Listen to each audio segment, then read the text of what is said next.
Graça e paz da parte do Senhor e Salvador Yeshua. Louvado e engrandecido é o Senhor. Amém? Hoje o assunto é um assunto um pouco diferente do que é de costume ser colocado aqui. Como está aí o título, obediência ou sacrifícios. Esse tema é um tema muito significativo, principalmente nos tempos atuais, tempos modernos, tempos de muitas informações. Então, vou dar início orando novamente, porque eu orei antes, mas é sempre bom orar, para que o Senhor continue ministrando, continue fazendo a vontade dele. Amém? Querido Pai de poder e glória, Santo de Israel, o nosso Santo, o Todo-Poderoso, de todo aquele que crê, de todo aquele que é justificado ou está caminhando no conhecimento da graça, da palavra do Senhor, meu Pai. Graça, favor imerecido, graça, um favor ao qual nos torna próximos de Ti através do conhecimento da palavra do Senhor, através do discernimento e, claro, pela orientação dada pelo Teu Santo Espírito, porque sem o Espírito Santo nada podemos. Presença do vosso Santo Filho em nós. Pai Santo glorioso, que essas mentes justificadas continuem sendo alimentadas pelo entendimento espiritual da palavra do Senhor. O Senhor continue agindo como tem agido.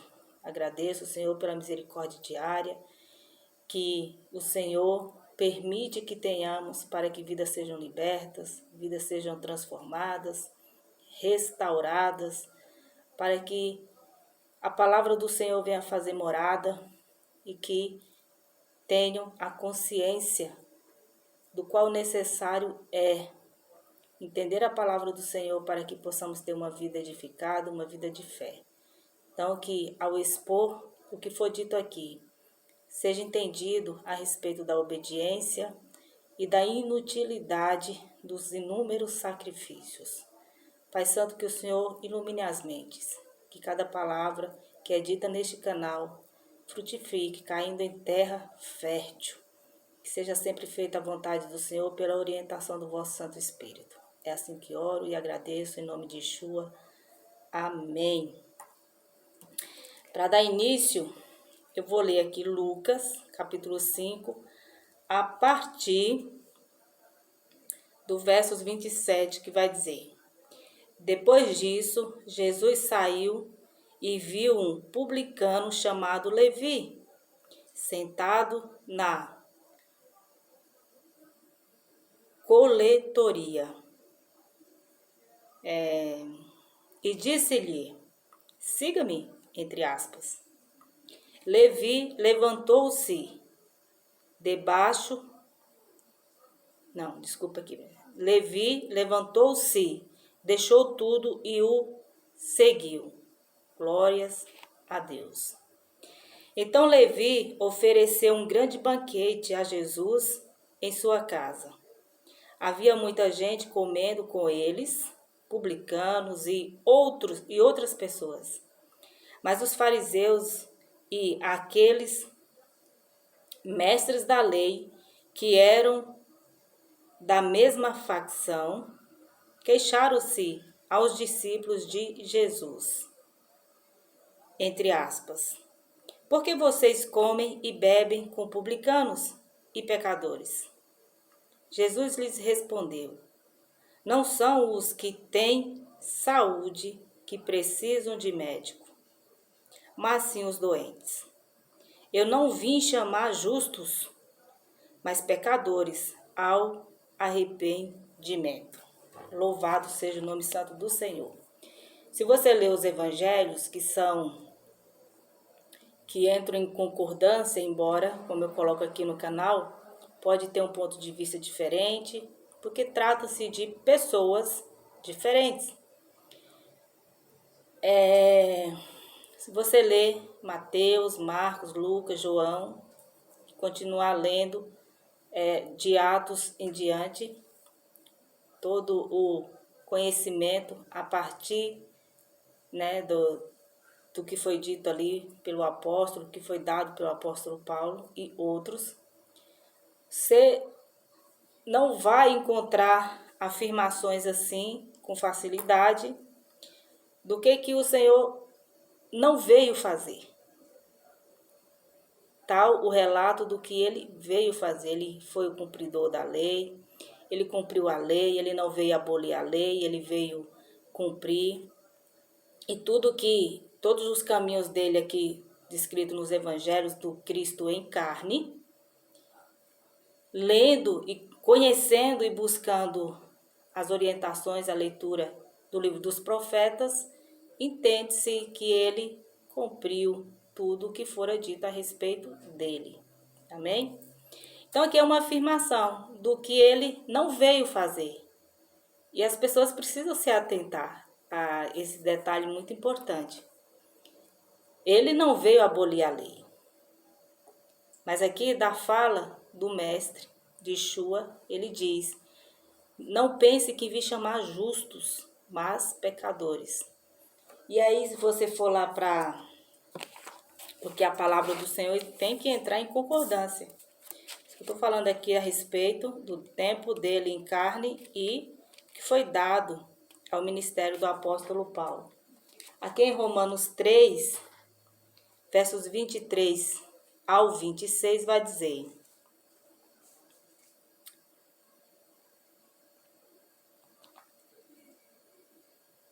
vou ler a partir do 21, ó. Mas agora se manifestou uma justiça que provém de Deus, independente da lei, da qual testemunham a lei e os profetas. Justiça de Deus mediante a fé em Jesus Cristo. Para todos os que creem, não há distinção, pois todos pecaram e estão destituídos da glória de Deus, sendo justificados gratuitamente por sua graça, por meio da redenção que há em Cristo Jesus. Deus o ofereceu como sacrifício para propiciação, mediante a fé, pelo seu sangue, demonstrando a sua justiça. Em sua tolerância, havia deixado impunes os pecados anteriormente cometidos, mas no presente demonstrou a sua justiça a fim de ser justo e justificador daquele que tem fé em Jesus. O texto ele é claríssimo e nos aponta para a compreensão além das nuvens, a compreensão espiritual. Por isso o título: obedecer ou obediência ou sacrifícios. Lá em Lucas, o Salvador afirma que ele não veio para justos. Vou ler novamente. Aqui ele diz: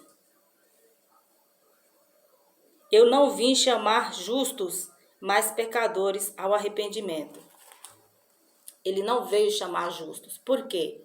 Porque não há. Não há justo diante de Deus que não seja pela justificação no Filho.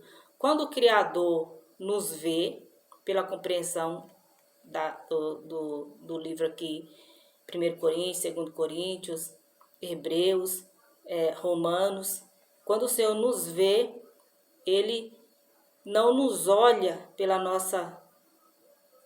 nossas capacitações, pelas nossas obras, não é isso que nos justifica diante do Senhor. Somos justos por sermos justificados no Filho, porque a responsabilidade sobrecaiu sobre Ele. Ele não pecou, não saiu nenhuma palavra torpe da boca dele, ele foi íntegro, ele foi justo, ele foi santo, ele não pecou. Ele não se igualou ao homem. Ele foi o diferencial na terra, o Filho do Todo-Poderoso. E isso é muito importante que se entenda. Por quê? Porque não há justos. Quando as pessoas, de repente, ouvem essa afirmação aqui, que ele não veio para justos, mas para pecadores, dá para entender. As pessoas que se auto-justificam ou se acham santas, por inúmeras questões, uma delas é por ser bom. Lá em Gênesis, capítulo 4, verso 7, o Senhor vai exortar Caim a respeito de fazer o bem. Se tu não fizer o bem, tu não serás aceito, pois saiba, se não o fizer, o pecado ameaça a porta, deseja conquistá-lo, mas tu deve dominá-lo. Ou seja, desde o Gênesis, o conselho do Senhor é para que tenhamos domínio próprio, para que dessa forma o mal seja combatido, o mal seja evitado a ser cometido. Mesmo assim, não há justos diante do olhar do Senhor. Mesmo tendo o comportamento de acordo, o que é esperado, e aí você vai continuando lendo, você vai ver lá em Êxodo 20, os 10 mandamentos, o conselho dos 10 mandamentos, os 4 do homem para o Senhor, os 6 do homem para o homem, para que, compreendendo os comportamentos, primeiramente, a questão do domínio próprio e da obediência às exortações, às instruções, aos ensinamentos, essas pessoas iam progredir em suas vidas, iam ser o diferencial diante da sociedade. Vou colocar assim, o Criador, ele, pela história bíblica aqui dos personagens, ele separou um povo, o povo de Israel. Ele separou, e esse povo tinha que ser o diferencial, tinha que ser uma referência para que as outras nações se espelhassem. E esse povo seriam prósperos em todas as áreas. E para que não fique somente pela minha fala que eu estou falando, estou narrando a Bíblia, estou pelo conhecimento bíblico. Como não aconteceu de Caim obedecer à instrução do Senhor, e nem o povo de Israel na sua totalidade, muitos ficaram pelo meio do caminho, muitos morreram, muitos foram perseguidos, muitos deixaram de existir, não tiveram aí as suas descendências, porque ali estava, né, as 12 tribos, né? E então, esse povo, como fala lá em Ezequiel, o Senhor afasta a glória dele, e é interessante que se entendam que isso aconteceu depois do Cristo, ele retirar o povo de Israel, tá? Retirar o povo da glória que o povo tinha ali, porque o Criador, ele é cumpridor das promessas dele, então a terra próspera, hoje pisoteada por gentios, mas continua sendo próspera, não quer dizer que são descendentes, estão na cidade santa, porém está sendo pisoteada por gentios, o Senhor retirou a glória dele. O povo foi espalhado pela terra, por isso não podemos de modo algum rejeitar as profecias, porque quem rejeita as profecias está leigo do conhecimento histórico bíblico. Não adianta se apegar só aos evangelhos, tem que ter o conhecimento e compreender o evangelho, né? A palavra ela toda se complementa. Então o Criador foi dando orientações, Caim matou o irmão,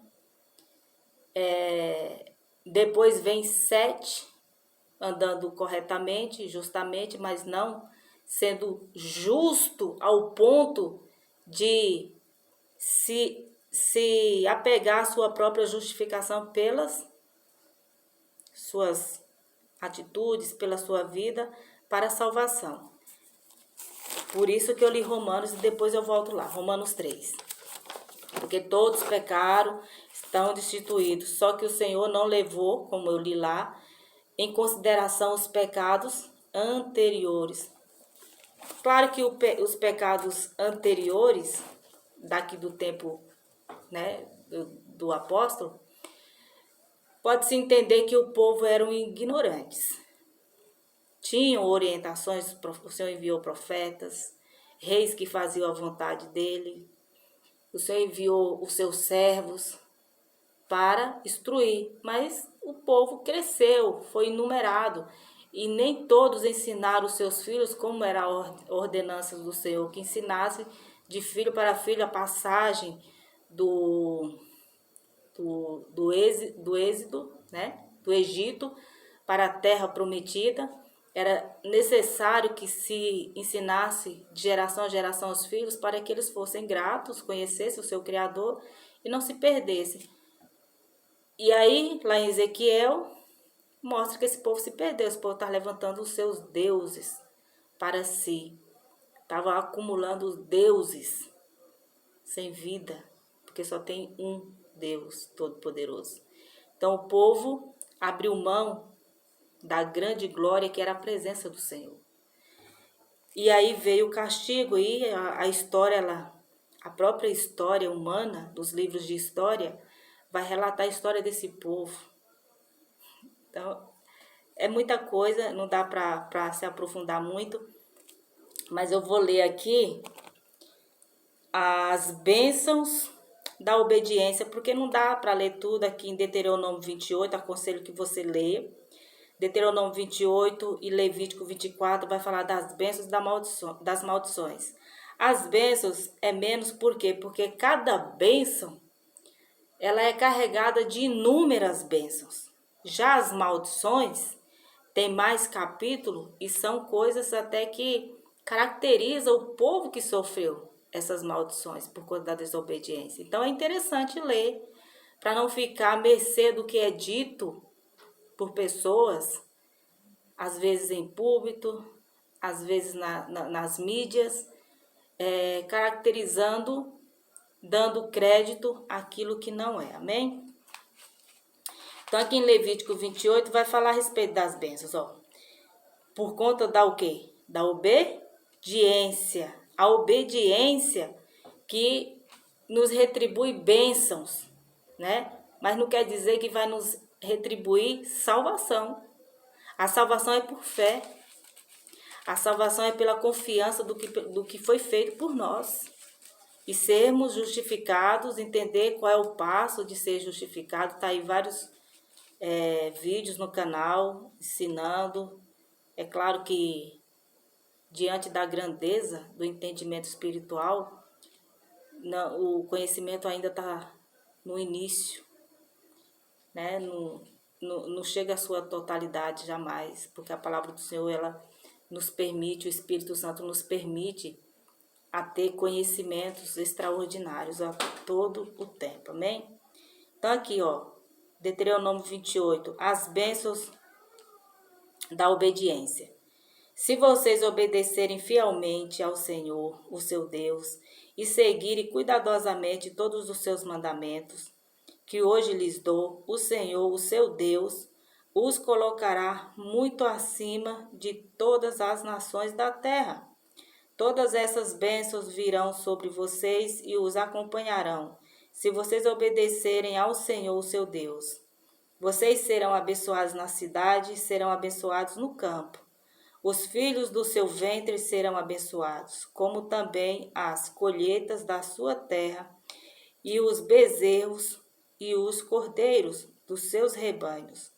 A sua cesta e a sua amassadeira serão abençoadas. Vocês serão abençoados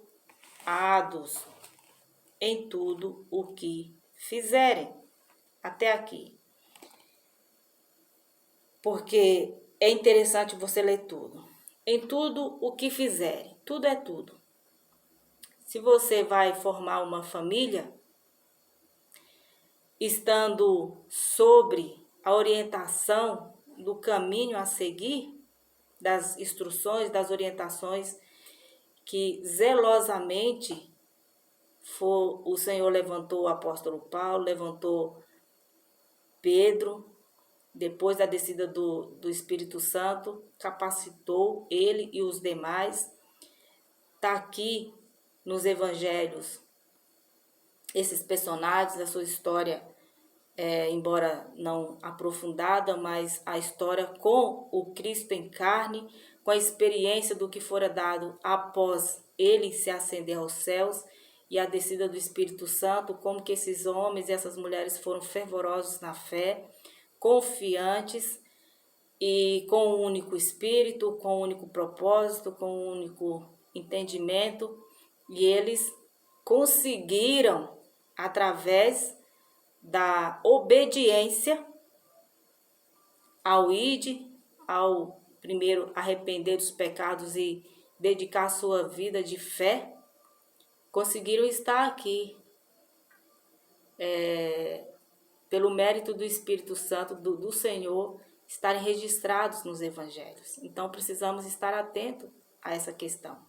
Ser abençoado em tudo, ao ponto de fazer a diferença no mundo, ao ponto de fazer a diferença na sua comunidade, no seu trabalho, no seu vínculo familiar, pelo seu comportamento, pela sua vida, né? Pelo seu testemunho de vida diário ao Senhor, isso te faz ser uma pessoa que faz a diferença. É um referencial. É como diz lá em Daniel: muitos reluzirão como as estrelas para todo o sempre. Então, em tudo, em todas as áreas, seja na formação familiar, seja em todos os conceitos que se inserem aí na vida, na sociedade, você será próspero.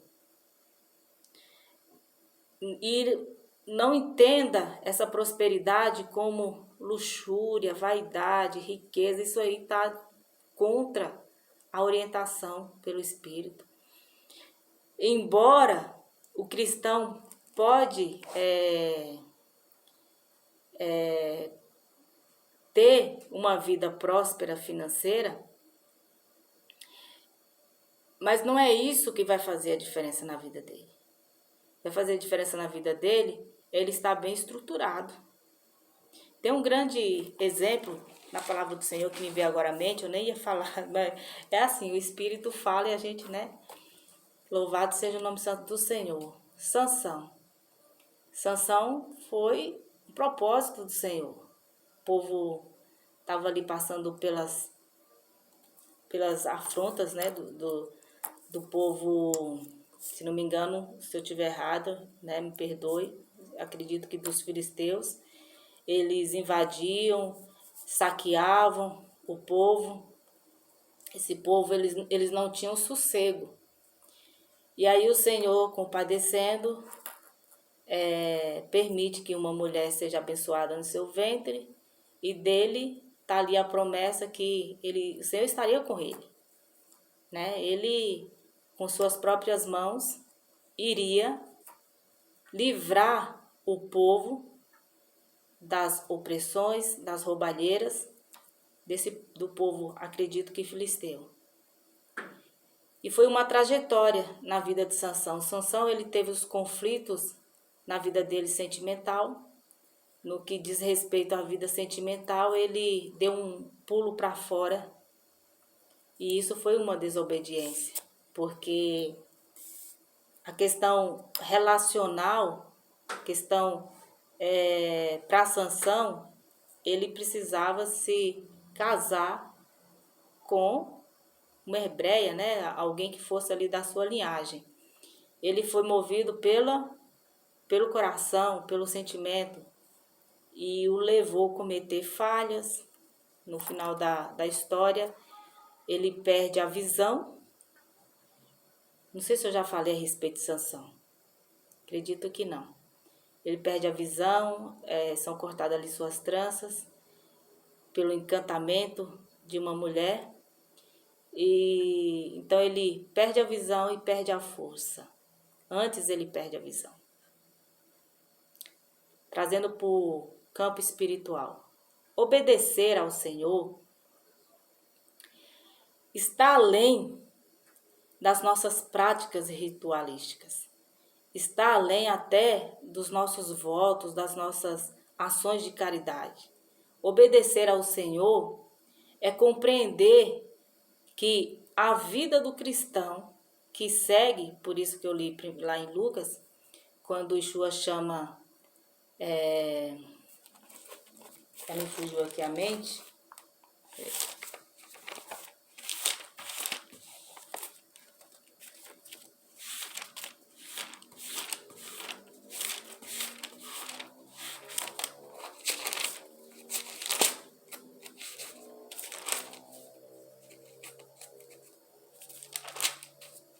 quando Yeshua chama Levi,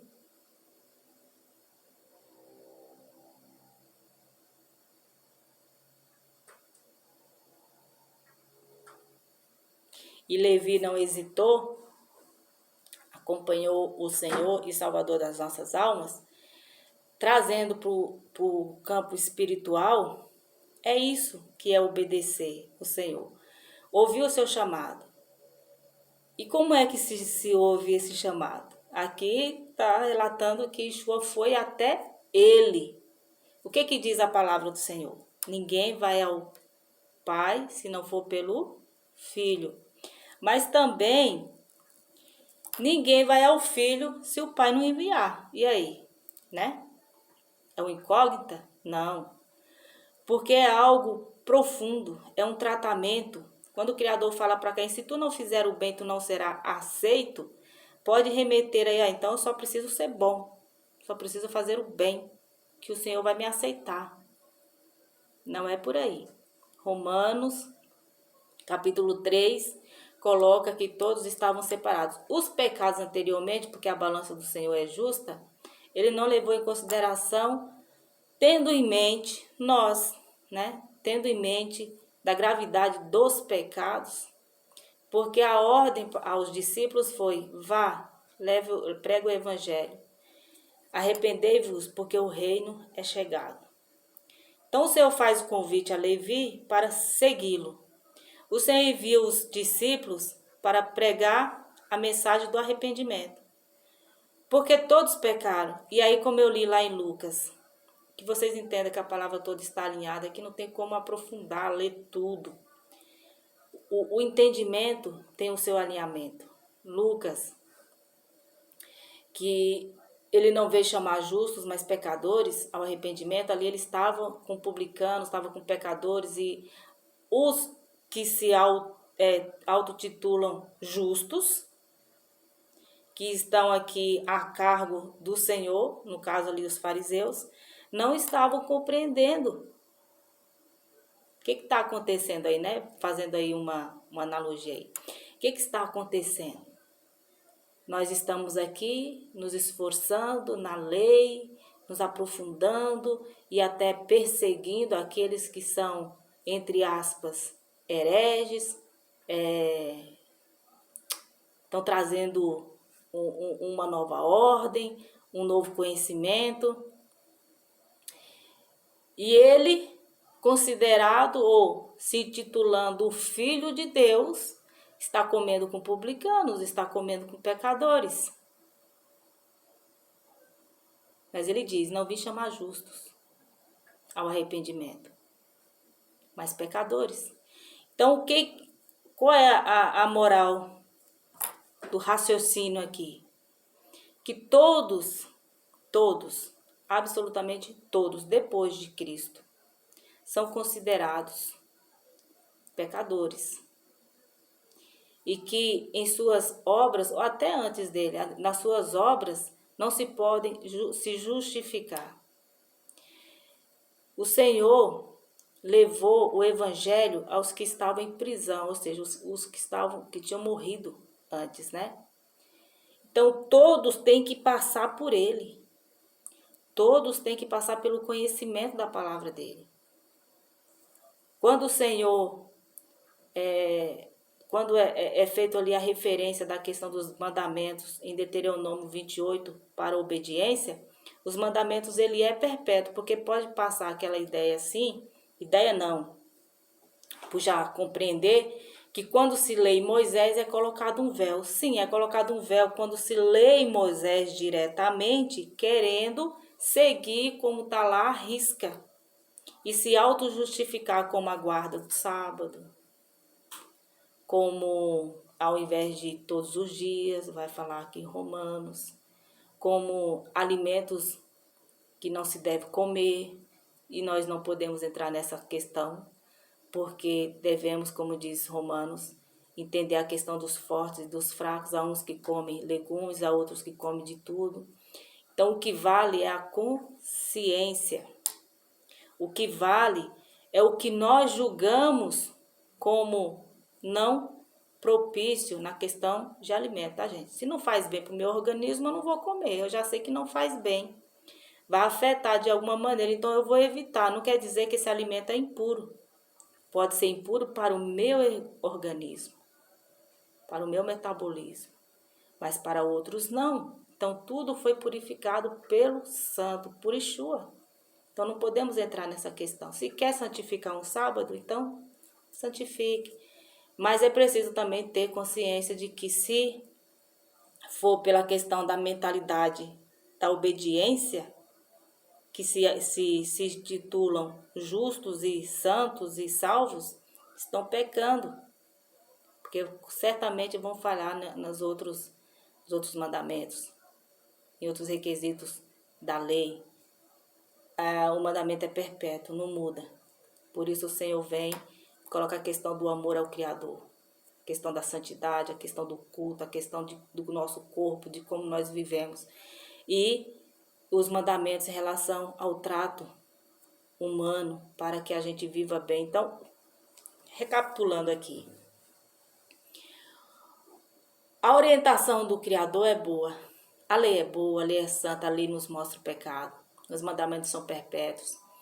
E as instruções de um pai zeloso pela sua criação demonstra desde o Gênesis aconselhando Caim a fazer o bem. Porque o propósito era que poderia a humanidade viver naquele conceito de paraíso, conceito do Éden, um lugar puro, um lugar de harmonia até com os animais, um lugar sem violência, um lugar sem contenda, sem maledicências, seria ótimo, mas o Criador sabia que uma hora que tivesse conhecimento do bem e do mal, representado pelo fruto, mas é o conhecimento do bem e do mal, não iam digerir, não iam discernir o que é bom, o que é mal, o que é certo, o que não é, e nisso iam se propagando enganos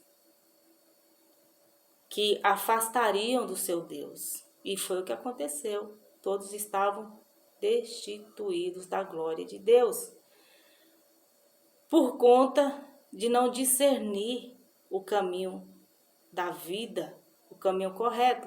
O Criador tem permitido aí, de geração a geração, que a humanidade permanecesse. Ele enviou as profecias acerca do seu filho, foi cumprido, ele veio. Estamos no tempo depois de Cristo, depois de Yeshua.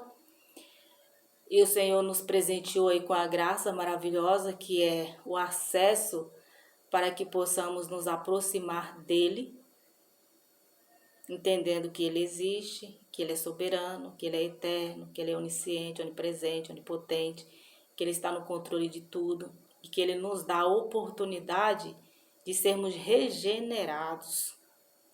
Ter não somente a consciência de fazer o bem, para o nosso bem, para o bem daqueles, de todos que tivermos aí encontro. Também entender que estamos num tempo em graça, que exige o conhecimento do livro sagrado, da palavra, dos evangelhos, para conhecer qual é a vontade do nosso Senhor. Nos aproximamos dele pela fé? Sim, mas precisamos conhecer qual é a vontade, quais são os princípios, quais são os preceitos. quais são as orientações, para não viver como leigos e tudo que se ouve não investigar se de fato está escrito aqui, porque foi nos dada orientação. Está nos evangelhos. Só precisamos ler. Só precisamos estar atentos para então viver de acordo.